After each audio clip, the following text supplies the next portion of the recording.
बसवमय प्रसंगी आपल्या या समाजासाठी सातत्याने आपला समाज एकत्र व्हावा, समाजाची उन्नती व्हावी आणि प्रगतीसाठी झटणारे हे सगळेच वाढदिवसातील जतकर साहेब असतील, बोने साहेब असतील, आमचे हिंगमिरे मामा असतील, नंतर आपले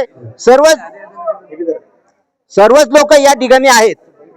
परंतु आज आपण जी शपथ घेतली आहे की एकीने राहायचं, समाजाला पुढे न्यायचं, त्यासाठी सर्वांनी जो प्रयत्न करून या ठिकाणी जो आस्थापनाचा असेल, व्यवस्थापनाचा विषय असेल किंवा या ठिकाणी जागा मिळून आपण जे कार्य केलं, त्या कार्याला सर्वांनी जे क्षणोक्षणी येऊन रुपया असो, 2 रुपये असो किंवा मनाची भावना असो, या ठिकाणी दादागिरी बी झाली होती। त्यावेळेस एक आपली ताई या ठिकाणी उपस्थित राहिली आणि ज्यावेळेस माझ्यावर पाळी आली त्यावेळेस ते समोरची बाई आमच्यावर धावून आली।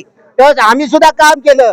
मांजरी लिंगायत समाज असो किंवा केशवनगर मांजरीचा भाग असो, हा एकत्रच वाढ होणार आहे।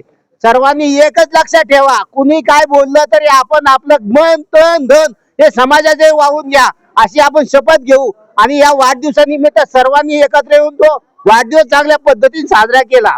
खऱ्या अर्थानं जीवन जगत असताना या सगळ्या गोष्टी घडत असतात आणि त्याला चालना द्यायचं काम महिला वर्गाने दिलं। तसंच आपल्या या ठिकाणी असणारे जे वयस्कर माणसं आहेत, या ठिकाणी ज्येष्ठ माणसं आहेत, या ठिकाणी येऊन जी आपल्याला आयुष्यभर त्यांनी साथ दिली व जे आपल्याला लागणारा आयुष्यभर जे काही समाजाला लागणारा शपथ घेतली की आपण या ठिकाणी चांगल्या पद्धतीने काम करू आणि विषय चांगला मांडला आणि आयुष्यभर या मांजरी लिंगायत समाज असो किंवा केशवनगर यांना वाढदिवसाच्या हार्दिक शुभेच्छा। जय हिंद, जय महाराष्ट्र।